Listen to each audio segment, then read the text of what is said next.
But did Eric give you any indication of what happened to him out there? Or Pardon me? did Eric give you an indication of how he got hurt?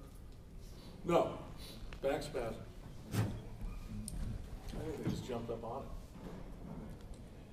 And that's all I know. Clint, what can you say about your pen? This is the second time you won a game where your starter had to leave after one inning, and your pen gave you, 8 innings. Well, they've been very resilient. They've been very effective. Tonight they bent, but they didn't break. The guy at the end was trying to give us a hammer attack. That's funny.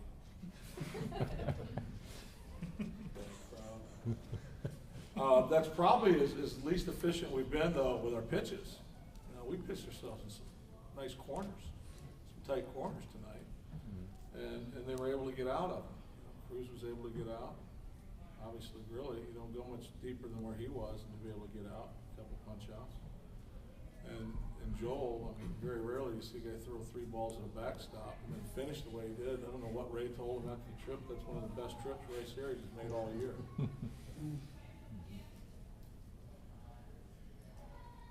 Michael made a big play for you out on the left. How much more comfortable are you feeling with him defensively moving around? We've moved him all over, and he's much more athletic than I anticipated when we first got him.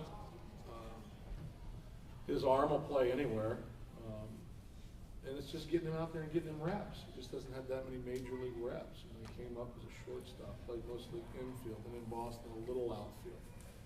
We've got him at first base. You'll see him at first base sooner than later, just in a situation where it calls for it. But we've got going to have him moving around. We like the bat. When the kids fit in well with us, the young men fit in very, very well, and the versatility is a plus. And that's a big time catch. It's a very important play. Does this team sometimes tend to feed off McCutcheon when he gets going? It kind of gives everybody a lift. Yes. Yes, Andrew can do things that do excite you. And hopefully everybody sometime in their career has a player that they play with that actually gets you up and gets you going. Andrew does that. You look at the play he made in the 3-run inning. You're going, oh, no. Oh, what? Oh, my good, look at that.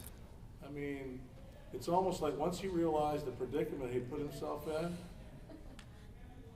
I mean, you talk about closing the gap. From when he turned third, sliding by home. You just don't see that. You don't see that. That got the guys excited, and then, I challenged the offense again later, so let's get crazy and score one more run tonight. Andrew hits the home run on a night that air is thick. I mean, there were some balls hit pretty good, but that air is thick. Andrew just the tar out of it.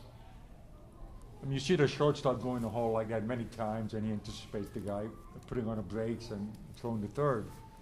And, Andrew just gunned it, and it totally took the shortstop off guard. He didn't even make it. He did. Now, if that's Andrew's play, because I still haven't talked to him about it, if that was his mindset, I don't think so. I think you just got in a predicament. And once he realized that where he was, then he gunned it. That's my feeling, but you could be right. You can go in there and please ask him for me, because I really don't want to know. I'll find out tomorrow. Can you watch this type of strikeout production from Hughes?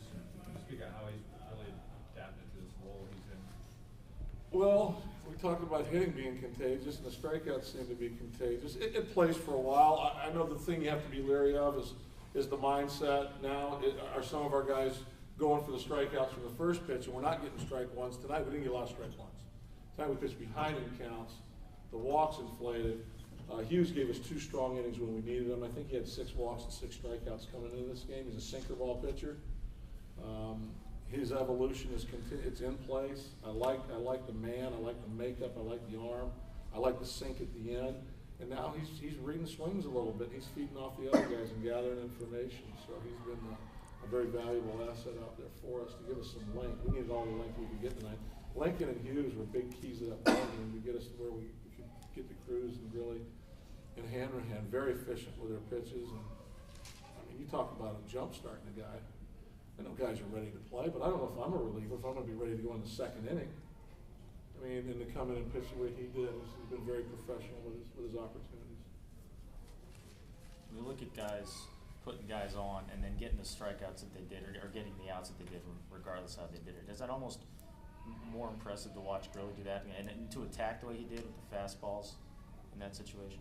Well, you also get to the point where maybe there wasn't as much confidence in your breaking ball. I mean, it's a two-edged sword. We saw it happen last night, I think, and I'm not so sure that it might not have happened tonight a couple times. But to have the quality of fastball and think you can get it to spots where you're going to get swings, that's what they were able to do once they got in tough situations.